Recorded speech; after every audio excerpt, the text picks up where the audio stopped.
এক সময়ের কথা, যখন মধু রান্না করছিল, মধুর স্বামী রমেশ তক্ষুনি ঘরে আসে আর ওকে জিজ্ঞেস করে, কি বাচ্চাদের দেখছি না? কোথায় আছে দুজনে? ওদের জন্য পাকুড়ি এনেছিলাম আমি। পকোড়া? এই সময়? আজ যখন বাজার থেকে ফিরছিলাম, ওইখানে দেখলাম যে একটা পাকুড়িওয়ালি বসে আছে। খুব সুস্বাদু পাকুড়ি বানাচ্ছে সে।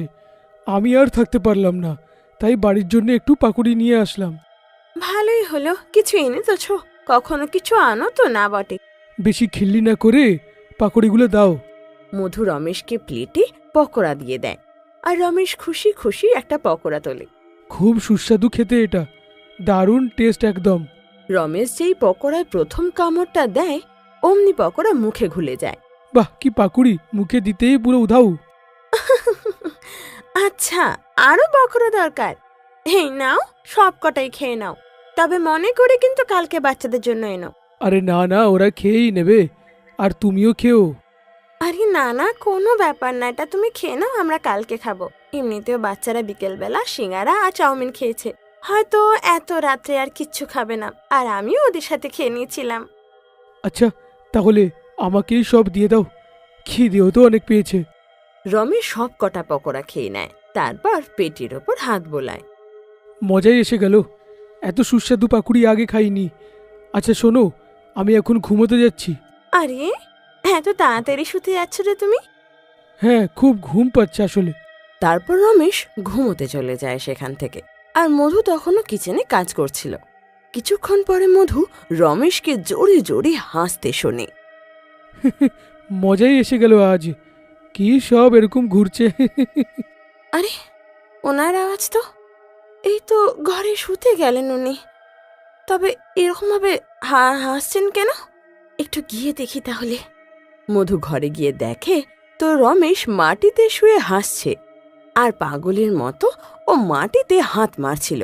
মধু বুঝতেই পারছিল না যে আসলে ওর হয়েছেটা কি। আরে, এটা তুমি কি করছো? তুমি এরকম পাগলের মতো হাসছো কেন? এসো না মধু, এরকম উড়ছো কেন? আরে আমাকে ধরে দাও, না হলে এরকমই উড়তে থাকবে তুমি। এ কি তুমি আজে বাজে কথা বলছো গো? আমার কিন্তু খুব ভয় করছে। এই তো সব ঠিক ছিল, হঠাৎ করে কি হলো? চলো তো, তাড়াতাড়ি দাঁড়িয়ে যাও। অনেক চেষ্টার পর মধু রমেশকে দাঁড় করায়, কিন্তু রমেশ বিছানায় শোয়ার বদলে বাইরের দিকে দৌড় দেয়। তারপর ও বাইরে গিয়ে সেরকমই করতে লাগে। সবাই ওকে এরকম করতে দেখে খুব হাসাহাসি করে, সাথে অবাকও হয়। আরে না না দিদি, ও তো এসব জিনিসকে কখনো হাতও দেয়নি। আজ যখন ঘরে এলো তো একদম ঠিক ছিল। তারপর ও পকোড়া খেলো আর ভেতরে শুতে চলে গেল। আর তারপর থেকেই যা শুরু হয়েছে, এই চলছে।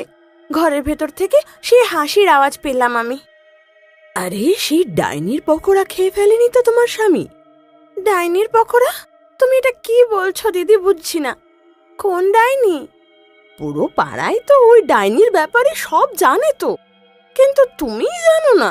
একটা ডাইনি আছে যে বিকেল বেলা বাজারের পাশে পকোড়া বিক্রি করে, আর ওর পকোড়া খেয়েই তো সবাই এরকম হয়ে যেত। ওই যে শিলাবতী আছে না, ওনার স্বামীরও তো এই অবস্থা হয়েছে। কিন্তু তোমরা কি করে জানলে যে ও ডাইনি? পকোড়া বেচার পর ও নিজের আসল রূপে চলে আসে, তখনই ওকে কেউ ওই রূপে দেখে নিয়েছিল, বাস। হে ভগবান, এবার কি হবে? আমার স্বামী কি করে ঠিক হবে তাহলে?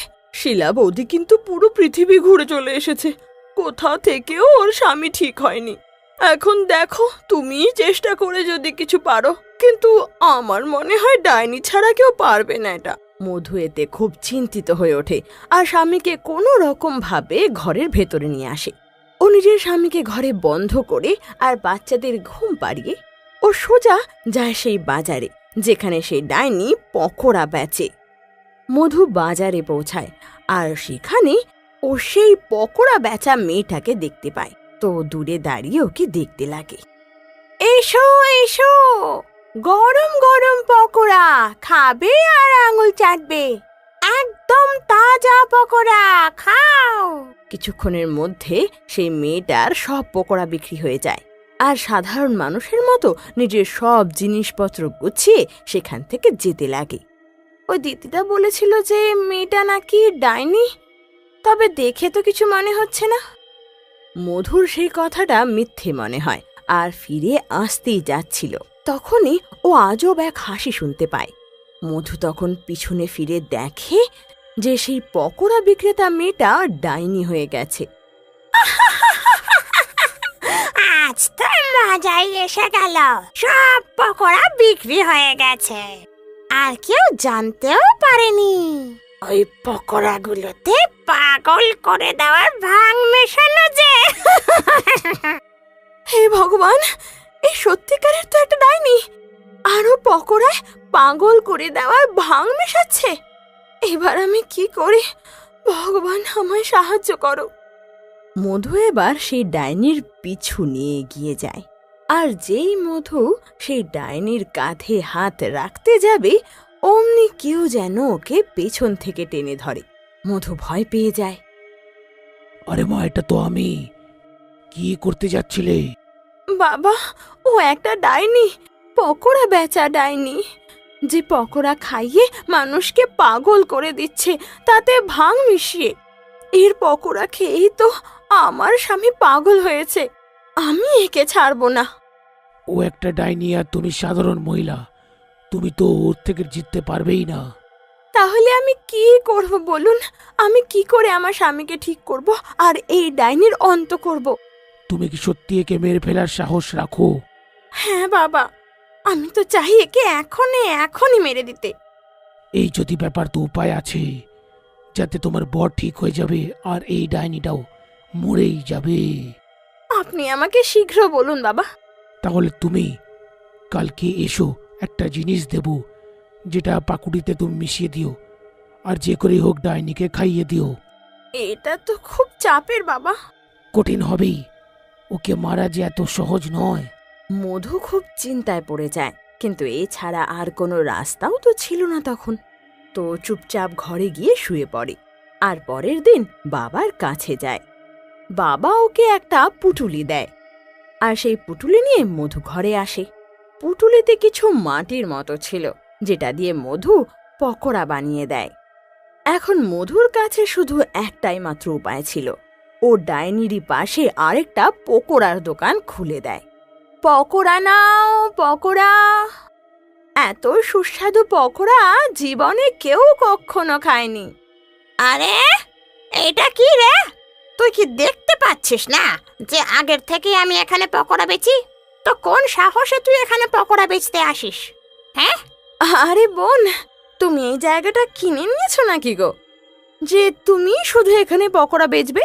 আর এমনিতেও আমি অনেক শুনেছি যে তুমি খুব বাজে পকোড়া বানাও। আমি আর খারাপ পকোড়া? আমার পকোড়া খেয়ে লোকে পাগল হয়ে যায়, পাগল।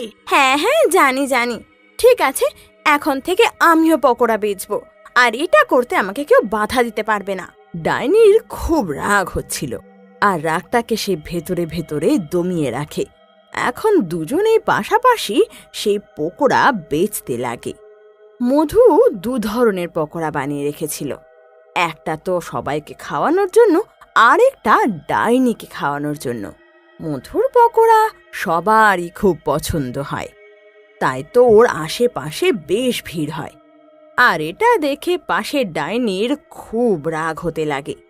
কিন্তু তখনই ওর মনে একটা খেয়াল আসে যে মধুর পকোড়ায় এমন কি আছে যেটা ওর পকোড়ায় নেই। কাল এলে আমি জিজ্ঞেস করব ওকে যে ওর পকোড়ায় এমন কি আছে যেটা আমার পকোড়ায় নেই, আর তারপর আমিও ওর থেকেও ভালো পকোড়া বানাবো, আর এই মেয়েটার পকোড়া আর কেউ কখনো নেবে না। সেই রাতে ডাইনি বেশ খুশি হয়, কিন্তু ও কি জানতো যে এই সব কিছু মধুর প্ল্যান। পরের দিন আবার দুজনে রোজকার মতো পকোড়া বেচতে লাগে। এবার সেই ডাইনি সাহস করে মধুকে জিজ্ঞেস করে, এই শোন, হ্যাঁ হ্যাঁ বলো দিদি। এমন কি দিচ্ছে তোর পকোড়াতে যেখানে সবাই তোর পকোড়াই খেতে আসে বারবার? আমি আর কি বলবো, লোকে পছন্দ করে তাই আসে। একটা কাজ কর, আমাকে 1 প্লেট পকোড়া খাওয়া দেখি তুই। দেখি এমন কি দিস তুই। মধু এটা শুনে বেশ খুশি হয়, আর তাড়াতাড়ি 1 প্লেটে পকোড়া বানিয়ে দেয়। আর ওর খাওয়ার অপেক্ষা করতে লাগে। ডাইনি প্রথমে একটা পকোড়া নিয়ে খায়, খুব একটা পার্থক্য বোঝে না, তো আরেকটা নিয়ে মুখে ঢোকায় আর খেতে লাগে। কি আছে পকোড়াগুলোতে? এর থেকে তো অনেক ভালো আমারগুলো। তাহলে লোকেরা কেন তোর পকোড়া খেতে আসে? আর একটুখানি দাঁড়িয়ে যাও, বুঝতেই পেরে যাবে নিজে। ডাইনিটা 2 মিনিট দাঁড়ায় আর কিছুক্ষণের মধ্যেই জোরে জোরে হাসতে লাগে। আর কিছুক্ষণের মধ্যেই ও যেন একেবারে পাগল মহিলার মতো হাসতে লাগে আর হাসতেই থাকে, আর নিজের আসল ডাইনির রূপে চলে আসে। আমি পাগল হয়ে যাচ্ছি। হ্যাঁ, তুই পাগলই হয়ে যাচ্ছিস, যেমন করে তুই আমার স্বামীকে পাগল করেছিস। এসব তো আসলে আমার পরিকল্পনা। আর যারা আমার দোকানে পকোড়া খেতে আসতো তারা তো আমার কথাতেই আসতো। আর যেই পকোড়া তুই খেলি তাতেও তো ঠিক সেরকমই ছিল, যে এতদিন তুই অন্যদের খাওয়াতিস। না না না না। ডাইনি আজব আজব অঙ্গভঙ্গি করতে লাগে। তারপর তো ডাইনির কোনো হুঁশই থাকলো না, আর নিজের বানানো সেই পকোড়া খেয়ে আর হুঁশে ফেরে না। কিছুক্ষণের মধ্যেই ওর অবস্থা আরো খারাপ হতে লাগে, আর কাতরাতে কাতরাতে মারা যায়। আর ওর মারা যেতেই পাগল হয়ে যাওয়া সবাই আবার আগের মতো হয়ে যায়, আর সব কিছু ঠিক হয়ে যায়।